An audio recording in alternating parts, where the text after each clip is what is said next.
오늘 함께 볼 하나님 말씀은 시편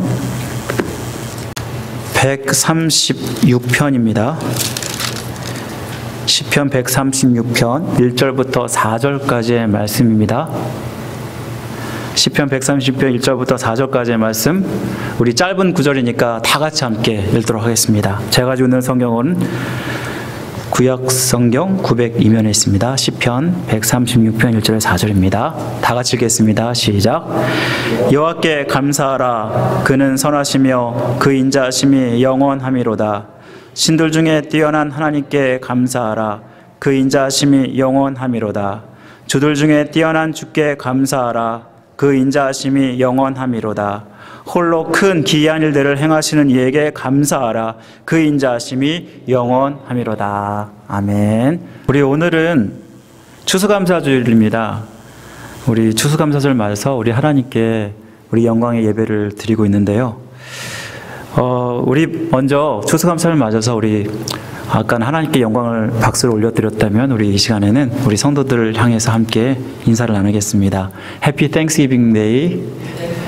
행복한 추수감사절 되세요. 우리 함께 인사 나누겠습니다. 네, 감사합니다. 네, 우리 오늘은 추수감사주일을 맞아서 하나님께 감사하라라는 제목으로 하나님 말씀을 나누겠습니다. 미국에서 1년 중에서 가장 큰 절기하면 추수감사절이라고 할 수 있습니다. 우리 올해도 어김없이 추수감사절이 찾아왔는데요. 우리 추수감사절이 되면은 한국 사람들도 명절이 되면은 고향으로 우리 부모님께 친척들이 다 모여서 이 시간을 축하하는 것처럼 미국 사람들도 똑같은 것 같습니다. 제가 이전에도 이제 그렇게 추수감사절 때 한 친구의 집을 방문하니까 그 친척들 또 형제들이 다 모여서 함께 감사하는 시간을 갖는 것을 보았습니다. 이들도 마찬가지로 이렇게 모여서 가족과 함께 추수감사절을 지키게 되는데요. 미국 사람들에게 추수감사절은 참 의미 있는 절기입니다. 추수감사절이 신앙의 자유를 찾아서 아메리카 대륙으로 건너온 청교도들로부터 시작된 절기이기 때문입니다. 미국을 탄생시킨 건국자들의 신앙과 개척 정신을 잘 보여주는 것이 추수감사절의 절기라고 할 수 있는데요. 1620년 8월 당시 청교도인들은 기독교 신앙의 자유를 찾아서 대서양을 건너오게 됩니다. 그래서 아프리카 대륙으로 갈 것을 결심하고 오게 되는데요. 이때 메이플라워를 타고 남자 78명, 여자 24명 등 총 102명의 영국 청교도들이 117일간의 그러한 험난한 항해 끝에 아메리카 대륙의 매사추세츠주의 케이퍼 카드라는 해안가에 도착하게 됩니다. 그들이 도착한 때가 11월 중순으로 겨울이 시작되는 시기였기 때문에 아주 매서운 추위와 바닥난 식량, 그로 인한 굶주림, 또 거기에 인디안들의 습격, 그리고 괴열병과 폐렴 등 수많은 그 질병으로 2, 3개월의 겨울을 지내는 동안 하루에 2명에서 3명씩 죽어나가면서 절반 이상이 그렇게 죽음을 당하게 되었다고 합니다. 그러나 청교도들은 하나님의 축복을 받고 있다는 믿음과 또 신앙의 자유를 찾아 떠나온 그러한 의지와 일념으로 윌리엄 브래드포드라는 리더십의 하에서 현재 보스턴 근방에 자신들이 떠나왔던 영국의 플리머스라는 지방을 기념하면서 플리머스라고 그 지역을 이름 짓고 황무지 땅을 열심히 개척하였다고 합니다. 하지만 토양이 달라서 추수하는 데 실패를 하게 되고 큰 낙담에 빠지게 되는데요. 한 인디안 원주민의 도움으로 천신만고 끝에 3년이 지나서야 감격적인 첫 추수를 하게 됩니다. 이때 하나님께 첫 추수에 감사를 드리면서 시작되게 되는 것이 추수감사절입니다. 이를 기념하여서 먼저 미국 초대 대통령 워싱턴이 1월 1일 감사절과 기도의 날을 정하고 그렇게 지켰고요. 또 미국의 16대 대통령인 아브라함 링컨이 11월 넷째 주 목요일에 그날을 국경일로 선포하면서 하나님께 추수감사의 예배를 드리게 되어서 현재까지 추수감사주일을 11월 넷째 주에 이렇게 드리고 지키고 있는 것입니다. 영국의 청교도들이 미국 대륙에 들어와서 처음 감사의 예배를 드릴 때 이들이 감사의 조건이 많아서 감사가 넘쳐서 드렸던 것이 아닙니다.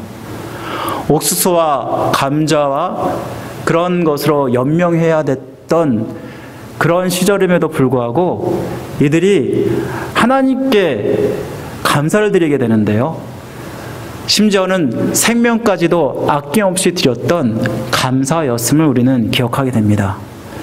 그러고 보면은 추수감사절은 우리가 감사의 조건들이 많아서 감사를 드리는 것이 아니라 그럼에도 불구하고 하나님께 감사를 드리는 그러한 절기인 것입니다. 우리가 한 해를 돌아보면 코로나로 인해서 정말 현재의 상황과 환경을 바라보면 답답하고 힘들고 어렵지만 우리가 눈을 돌려서 하나님을 바라보니까 감사할 것이 너무나 많다는 것을 우리는 기억하시면 좋겠습니다. 오늘 시편 136편이야말로 우리에게 이를 잘 보여주는 시편이 아닐까 생각합니다. 저는 오늘 말씀을 통해서 하나님께서 우리에게 베푸신 그 은혜들이 얼마나 큰지를 우리가 생각해 보시면서 감사를 회복하는 시간이 되었으면 좋겠습니다. 오늘 시편 136편은 감사의 시입니다. 우리 1절 처음부터 26절 마지막까지 끝까지 가만히 한 절씩 한 절씩 보시면 모두가 다 하나님께 감사하라라는 말이 계속해서 반복되어 있는 것을 보게 됩니다. 9절마다 반복되는 그것은요, 우리를 향하신 하나님을 생각하면서 모든 것이 감사하다라는 것입니다. 그 이유가 무엇입니까? 1절에서 26절까지 또한 감사하는 이유를 한 절씩 한 절씩 다 밝히고 있는데 바로 그것은 하나님의 인자하심이 영원하기 때문이라고 말씀하고 있습니다. 여기서 인자하심이 히브리어로 헤세드라고 하는데요. 헤세드라는 말 여러분 많이 들어보셨죠? 이 말이 하사드라는 사랑하다, 자비하다라는 그러한 동사에서 유래된 말입니다. 그래서 헤세드는 하나님의 신실한 사랑을 나타낼 때 쓰는 단어인데요. 하나님께서 우리를 향하신 하나님의 사랑이 얼마나 큰지를 말씀하고 있는 것입니다. 우리를 향한 모든 것들이 하나님의 사랑에서 기인한 것입니다. 그 사랑은 변함이 없으시고 진실하시고 영원하십니다. 하나님께서 이렇게 우리를 사랑하신다는 것이 어떻게 나타날까요? 먼저 하나님의 위대하심 속에서 나타납니다. 오늘 1절부터 3절 말씀 보시면 하나님은 여호와 하나님으로 신들 중에 뛰어난 하나님, 주들 중에 뛰어난 주님이라고 말씀하고 있습니다. 이 말씀은요, 그 어떤 것도 비교할 수 없는 최상급으로 쓰여져 있는 것을 보게 됩니다. 여기서 비교되는 대상은 다른 신들과 비교하고 있는데 여기서 다른 신들은 다른 나라에서 왕들이나 사람들이 섬기는 우상들을 말할 것입니다. 우리가 알다시피 우상들은 사람들이 만든 것입니다.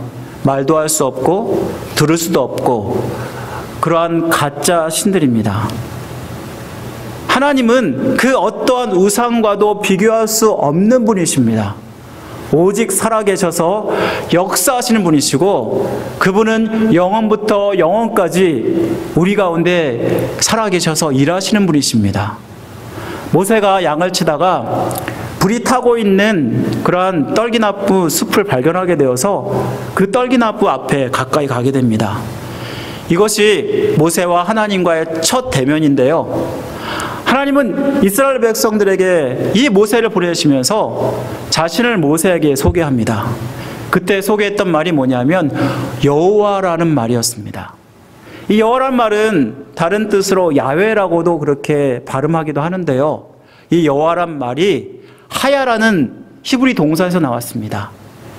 이 하야라는 말은 존재하다, 있다라는 그런 뜻인데요. 하나님은 과거뿐만 아니라 현재, 미래에도 영원히 존재하시는 분이시라는 것입니다. 그분은 창조되신 분이 아니십니다. 그래서 성경은 그분은 스스로 있는 자라고 말씀하고 있습니다. 이것이 무엇을 얘기하냐면 바로 이분은 어떤 시간과 공간을 초월하셔서 영원부터 영원까지 살아계신 하나님이심을 우리에게 말씀하고 있다는 것입니다. 유대인들은 이 이름을 너무나 신성시하여서 아도나이라고 하면서 주라는 이름으로 바꿔서 성경을 읽을 때마다 그렇게 읽었다고 합니다. 이에 비하면 우리는 하나님에 비하면 어떻습니까? 아무것도 아닌 존재입니다. 우리는 창조된 피조물이고 타락한 존재들입니다. 그런데 하나님이 나 같은 자를 사랑하셨습니다. 그 크고 높고 위대하신 분이 먼지만도 못하고 벌레만도 못한 우리를 사랑하셨다라는 것입니다. 이 말씀은 살아계신 하나님의 사랑을 받는다는 것이 우리에게는 얼마나 엄청난 특권인지를 말씀해 주는 것입니다. 우리가 하나님을 대면하면서 하는 반응은 마땅히 하나님께 찬양과 영광을 돌리며 감사해야 한다라는 것을 말씀해 주는 것입니다. 그뿐입니까? 하나님은 4절 말씀에서 홀로 크고 기이한 일을 행하시는 분이라고 말씀합니다. 이 말씀에서 기이한 일이 무엇을 말하냐면요, 놀랍고 특별한 일을 말합니다. 하나님은 크고 기이한 일을 통해서 사람들의 경외를 불러일으키시는데요, 이것이 어떻게 우리의 이 땅 가운데 드러날까요? 먼저는 우리의 창조의 역사를 통해서 일어난다라는 것입니다. 5절부터 9절 말씀에 보시면 하나님은 하늘을 지으신 분이시고 땅을 물 위에 펴신이시고 큰 빛들을 씌어서 해가 낮을 주관하게 하시고 달과 별이 밤을 주관하게 하신 분이라고 말씀하고 있습니다. 이 말씀은 창세기 1장에 나오는 창조 기사를 우리에게 연상시키는데요, 하나님은 7일 동안 말씀으로 온 세상을 창조하셨습니다. 이 창조문들은 하나님의 무한한 지혜와 무한한 능력을 잘 보여줍니다. 하나님이 온 세상을 창조하실 때마다 좋았더라라고 말씀하십니다. 그만큼 하나님이 이 땅을 창조하실 때 너무나 아름답고 영화롭게 이 자연 만물들을 창조하셨다는 것을 말씀해 줍니다. 믿지 않는 사람들은 이러한 창조물들을 보면서 자연 만물은 우연히 만들어진 거야 라고 말합니다. 하지만 이렇게 아름답고 너무나도 질서 있게 이렇게 조화롭게 만들어진 자연 만물을 보면서 이것이 우연히 만들어졌다고 말할 수 있나요? 이 모든 것을 만드신 분은 바로 하나님이 아니고는 불가능한 것입니다. 우리가 가끔 이제 교회 오시면 교회가 때로 막 낙엽이 불고 요즘에 그런 것들을 우리가 보면서 너무 지저분하다 그런 우리 생각들을 하게 되잖아요. 우리가 그냥 우연이라면 이렇게 될 수밖에 없습니다. 근데 이것을 어떠한 낙엽을 치는 사람이 와서 깨끗이 모든 것을 불어버리고 없애면 얼마나 깔끔하고 얼마나 정돈이 됩니까? 이런 것처럼요, 하나님이 이 땅을 모두 다 창조하셔서 질서 있고 아름답게 창조하셨습니다. 뿐만 아니라 하나님은요, 이렇게 만드신 자연물을 직접 스스로 운행하시는 분이십니다. 여전히 태양과 달이 지구를 자전하고 공전하면서 돌고 있습니다. 그 궤도를 시간에 맞춰서 돌고 있기 때문에 우리는 사시사철 사계절을 이렇게 볼 수 있는 것입니다. 요즘같이 정말 아름다운 하늘도 없고 그리고 노랗게 단풍이 든 그 나무들을 보면서 정말 아름답다라는 그런 생각을 우리가 하게 되는데요, 제가 어느 과학 잡지를 보니까 만일 지구가 1도라도 태양 앞으로 간다면 우리들은 모두 다 타서 죽는다고 합니다. 또 1도라도 태양 뒤로 물러간다면 우리는 얼어서 죽는다고 합니다. 그만큼 하나님이 온 세상을 창조하셨을 뿐만 아니라 섭리하시고 보존하시고 통치하신다고 하는 것을 우리에게 보여줍니다. 이것은 바로 인간을 너무나 사랑하셔서 하시는 일들입니다. 온 세상을 창조하신 후에 마지막으로 창조하신 것이 뭐냐면 바로 사람이었습니다. 그런데 이 사람을 창조하실 때 하나님이 가장 좋았더라라고 말씀하고 있습니다. 그냥 자연만물을 창조하실 때는 좋았더라라고 말씀하셨는데 인간을 창조하셨을 때는 가장 좋았더라고 그의 만족을 표현하셨습니다. 결국 이렇게 인간을 창조하신 목적은 이들에게 이 땅을 다스리게 하시는 권세를 주시기 위하셨습니다. 하나님은 이렇게 온 세상을 창조하셔서 하나님께서 얼마나 인간을 사랑하시는지를 보여주시는데요. 시편 8편 4절부터 5절 말씀에 보시면 이런 말씀이 나옵니다. 사람이 무엇이기에 주께서 그를 생각하시며 인자가 무엇이기에 주께서 그를 돌보시나이까. 그를 하나님보다 조금 못하게 하시고 영화와 존귀로 관을 씌우셨나이다. 우리가 현재 누리고 있으면서 쉽게 간과하고 넘길 수 있는 일들 중에서 바로 하나님의 손길이 가장 잘 드러나는 것이 하나님의 창조물들이 아닌가 생각하게 됩니다. 우리는 하나님께서 만드신 자연만물을 통해서 말할 수 없는 혜택을 누리고 있습니다. 미국에서 우리가 살고 있는 모든 곳에서 특별히 어떤 사람들이 교통사고로 심한 상처를 입는 경우가 있습니다. 그런데 가령 교통사고를 나서 병원에 입원하게 되면 산소통을 통해서 우리가 공기의 호흡을 받게 되는데요. 그런데 이 공기 호흡을 보험을 처리하더라도 그 경비가 만만치 않다고 합니다. 산소통이 들어있는 산소값이 얼마나 비싼지 아십니까? 24시간 동안 1초도 쉬지 않고 우리가 산소를 계속해서 공급받는다면 이 산소통 값이 960달러나 된다고 합니다. 그러니까 사고를 당하지 않는 우리들은 매일 960달러어치의 산소를 무료로 공급받고 있는 셈입니다.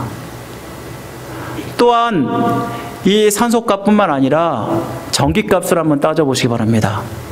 우리 교회 전기값이 한 달에 최소한 한 1,000불 가까이 나옵니다.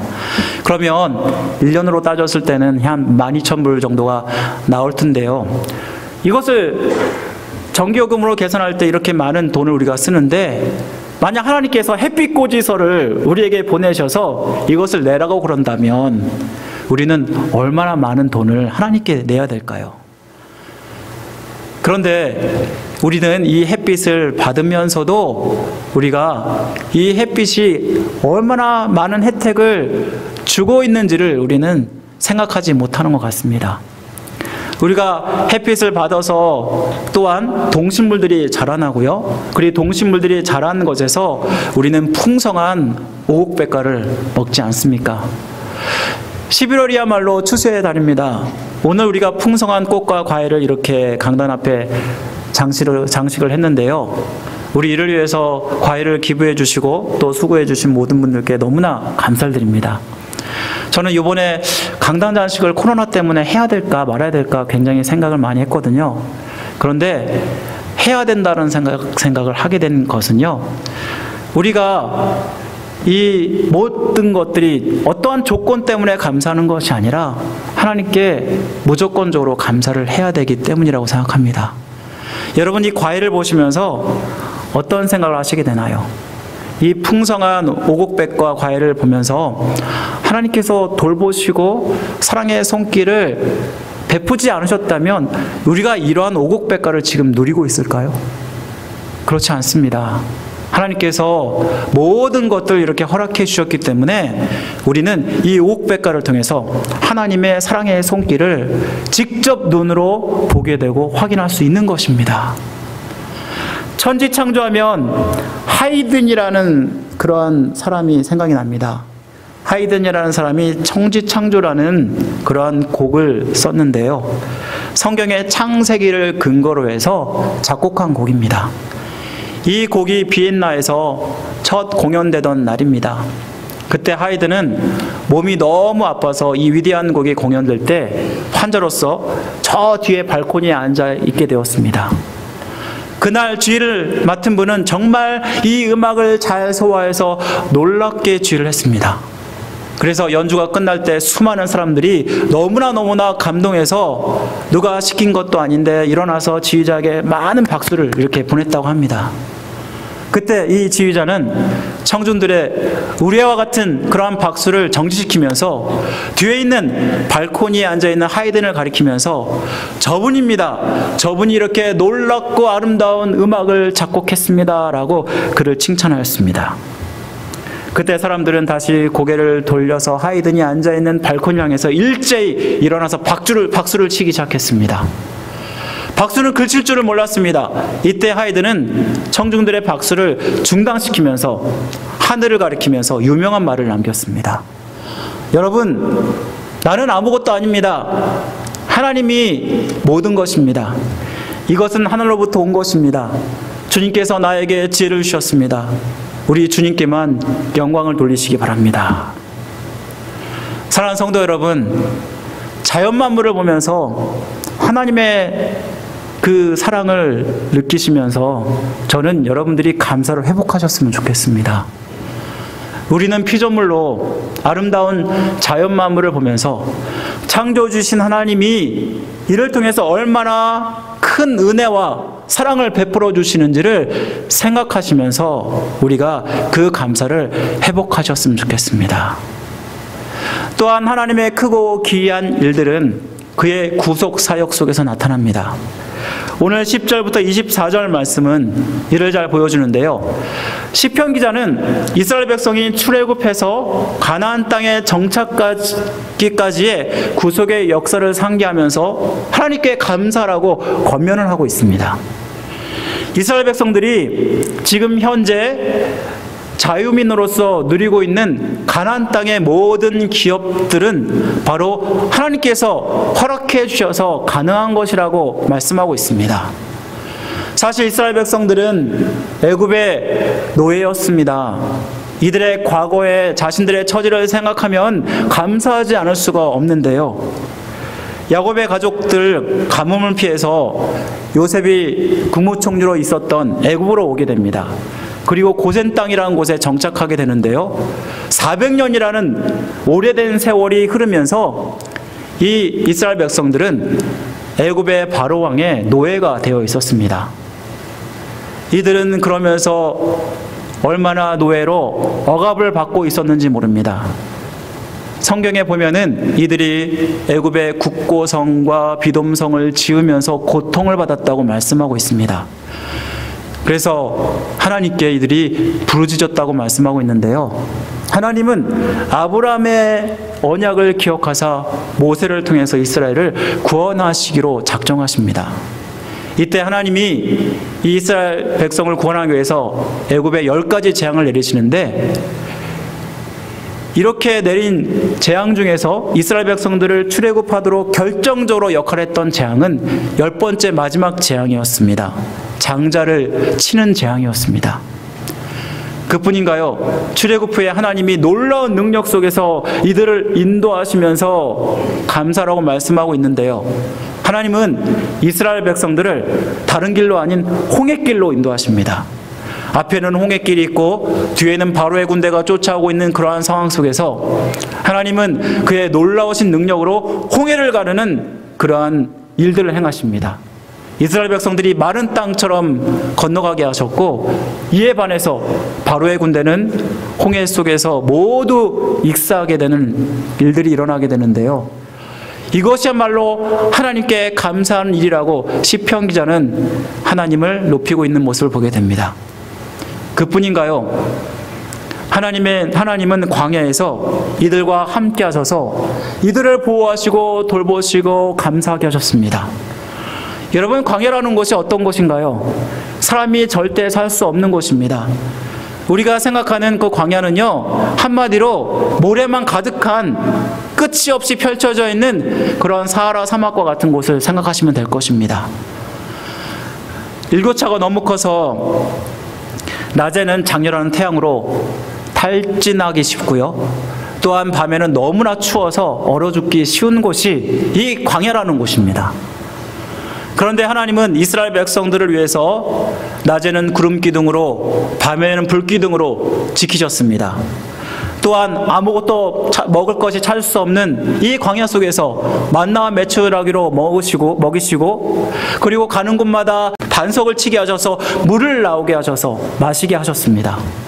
이것도 하루 이틀이 아니라 40년간 그렇게 하셨다라면 정말 이것은 하나님이 하지 않고서는 불가능한 일임을 분명히 우리에게 보여주고 있습니다. 그뿐인가요? 하나님은 결국 아브라함과 함께 한 약속을 지키셨음에 시편 기자는 감사하고 있는데요. 하나님께서는 이스라엘 백성들이 가나안 땅을 정복할 때 정말 아무리 크고 유명한 왕들조차도 모두 물리치게 하시는 놀라운 역사를 이루지 않았습니까? 여러분들이 아는 요단 동편에 사는 아모리 왕 시온과 바산 왕 옥은요, 그들이 그냥 왕들이 아니라요, 굉장히 강성한 왕입니다. 어느 정도냐면요, 여러분 요단강 서편과 동편을 비교해 주시면 서편은 수많은 왕들이 있었습니다. 이에 비해서 요단강 동편은요, 단지 2왕만이 다스리고 있었다는 것입니다. 이것이 무엇을 얘기할까요? 이들은 그냥 왕이 아니라 얼마나 더 힘이 센 왕인지를 말씀해 주는 것입니다. 그런데 이들과 함께 싸울 때 이스라엘 백성들이 싸우게 되는데, 이스라엘 백성들은 전문적으로 훈련을 받은 그러한 자들도 아니고요, 군사도 아닙니다. 노예였던 자들인데 이들과 함께 싸울 때 이 강력한 왕들을 모두 이기게 하셨다는 것은 하나님께서 함께 하셔서 이기게 하셨다는 그 말고는 정말 우리가 표현할 수 없다라는 것입니다. 그래서 하나님은 이스라엘 백성에게 약속한 가나안 땅을 주셨는데요, 이 모든 과정들을 보면서 시편 기자는 23절과 24절에서 이렇게 고백합니다. 우리를 비천한 가운데서 기억해 주신 이에게 감사하라. 그 인자하심이 영원함이로다. 우리를 우리의 대적에게서 건지신 이에게 감사하라. 그 인자하심이 영원함이로다. 이는 시편 기자가 하나님의 언약을 따라서 주신 구원의 은혜를 생각하면 하나님께 감사할 수밖에 없다라는 것을 말씀해 주는 것입니다. 우리가 구원의 은혜를 생각하면 우리야말로 하나님께 감사할 수밖에 없는 자들이 아닌가요? 우리는 죄로 죽을 수밖에 없는 정말 비천한 자들이었습니다. 우리는 그냥 있다가는 멸망당해서 지옥에 갈 수밖에 없는 자들이었습니다. 그런데 하나님께서 자기의 아들 독생자 예수 그리스도를 우리에게 보내주셔서 우리의 죄를 위해서 십자가에서 대속물이 되게 하셔서 우리가 주님을 믿음으로 말미암아 구원을 누리게 된 것이 아닙니까? 나 같은 자가 예수님을 믿게 하셔서 하나님의 자녀가 된 것은 기적 중에 기적입니다.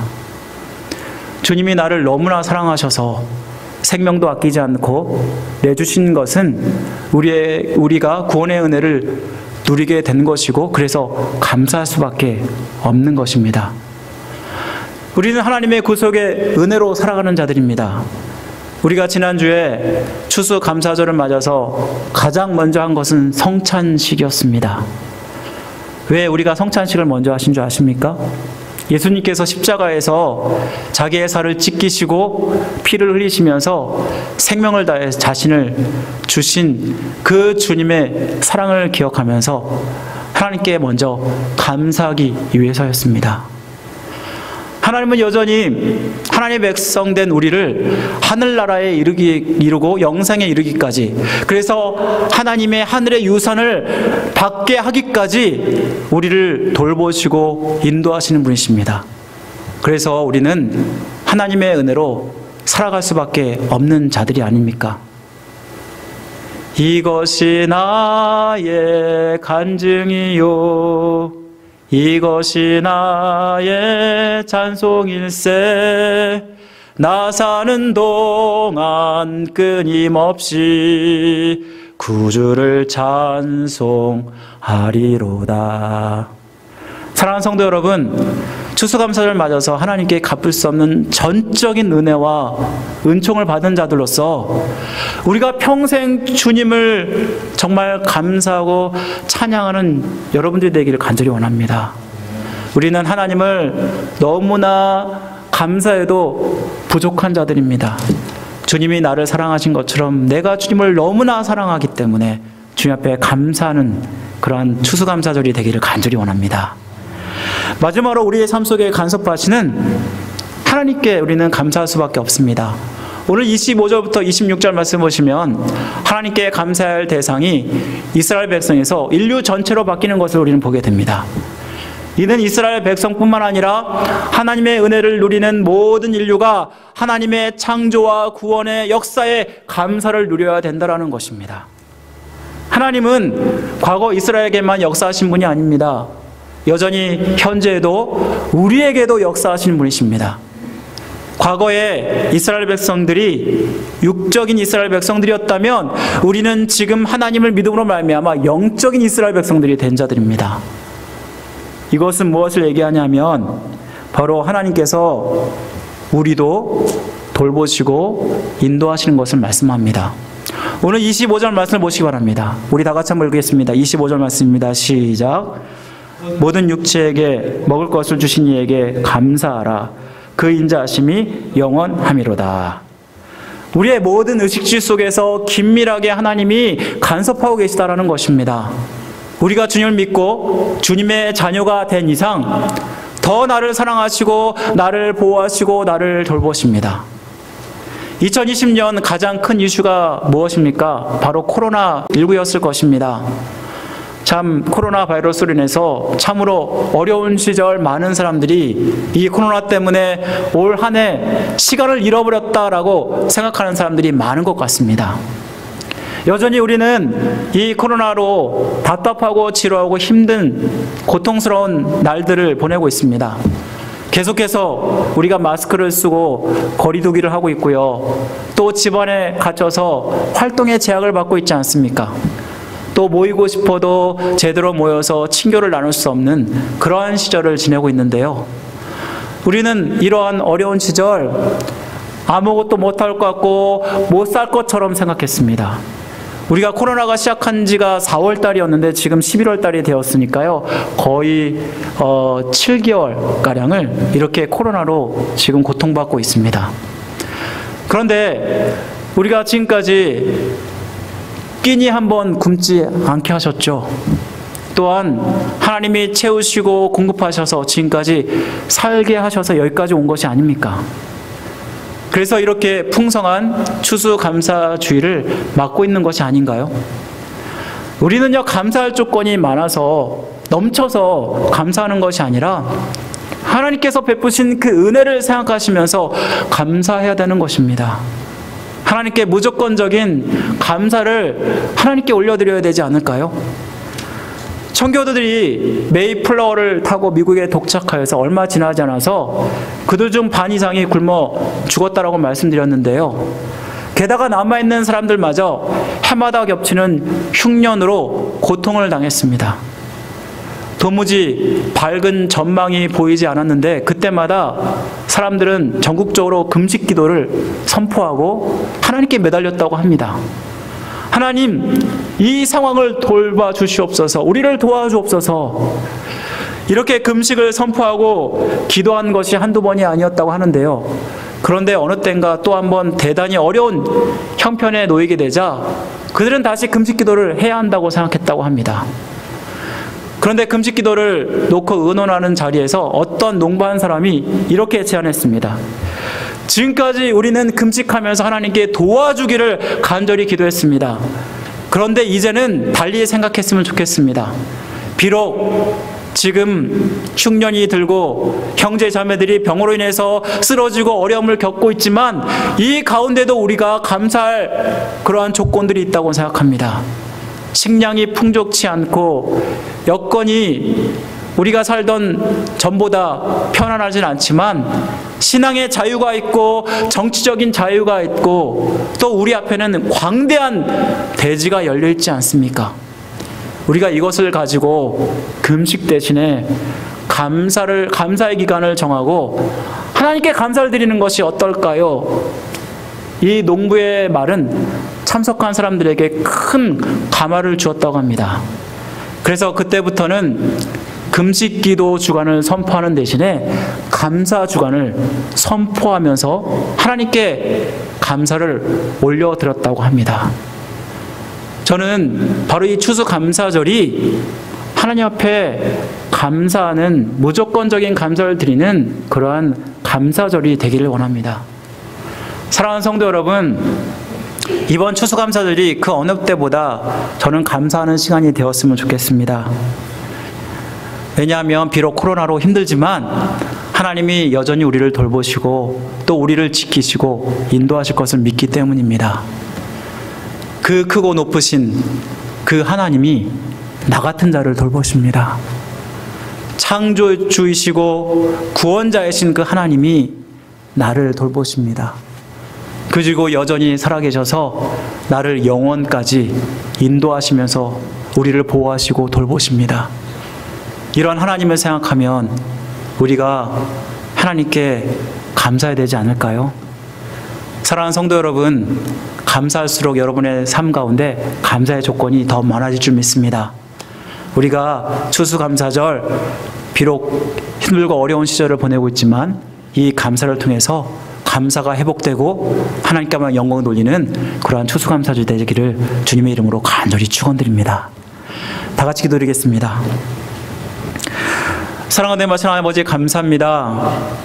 오늘 이렇게 추수감사절을 맞이하여서 하나님께서 주신 그 은혜가 얼마나 큰지를 다시 한번 생각하게 되었습니다. 우리가 상황과 환경을 보면 힘들고 어렵고 감사할 조건들이 너무나 없다고 생각하는데 오히려 세상을 돌아보고 하나님이 주신 모든 것들을 돌아보니까 감사할 조건들이 얼마나 많은지를 깨닫게 됩니다. 우리 성도들 이 추수감사절을 맞아서 감사를 회복하는 시간 될 수 있도록 은혜 베풀어 주옵소서. 오히려 감사할 것들이 너무나 많아서 우리의 마음이 기쁨으로 찬양으로 가득할 수 있도록 도와주시기를 간절히 원합니다. 하나님, 또 우리가 일주일 동안 이 추수감사절을 지키게 되는데 아버지 하나님, 무엇보다 하나님과의 관계가 회복되는 귀한 시간이 될 수 있도록 은혜 베풀어 주옵소서. 모든 것 주께 감사드리며 우리를 죄에서 구원해 주신 예수 그리스도의 이름으로 간절히 기도드립니다. 아멘.